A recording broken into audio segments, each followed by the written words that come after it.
Technology underpins most of what we do. It's ubiquitous in our lives, it's everywhere. It can be right in your face where you most expect it, and it can be sitting in places that you would never guess it existed. I'm a technologist. My job is to design and develop new technologies for people to use.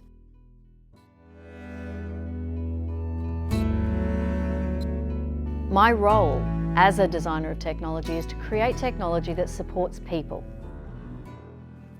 I head up the Idea Lab, and I have the privilege of working with some incredibly talented young technologists who are designing the next generation of technology that you will deal with.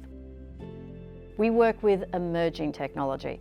Our main focus, virtual reality and augmented reality. So what is that?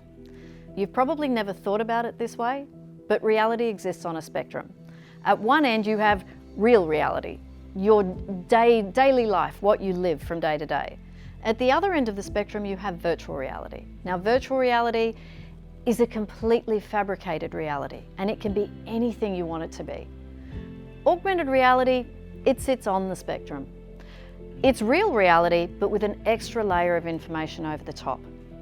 Of course, when you're talking about augmented reality and virtual reality, people tend to think that you're just talking about games, it's just fun. It's not about the games. It's about creating technology that can make a difference. What if we can make this a communication experience?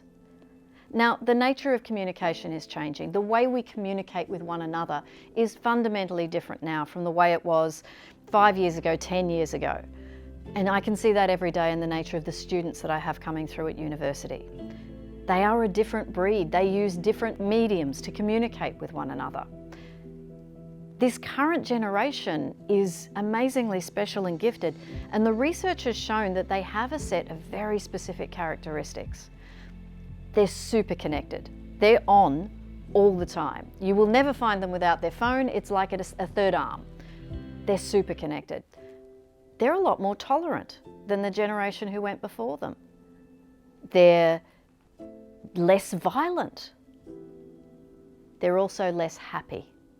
And there is a far higher rate of depression and anxiety in this new generation that is coming through super connected all the time. But here's the thing, they don't necessarily want to communicate with us face to face, the way traditional communication has always taken place. So the challenge for us is, how do we connect with them? My challenge as an educator, how do I engage with this generation? How do I bring them into the learning experience? We're working on a project in the lab at the moment to create a virtual reality meeting space. You can come into a virtual world from wherever you are, whether you're sitting right next to the person or whether you're in the next room or the next town or a different country. And you can all sit around the table or on the couch or on top of a mountain or wherever you want to be. Is there an opportunity to use virtual reality to actually connect people?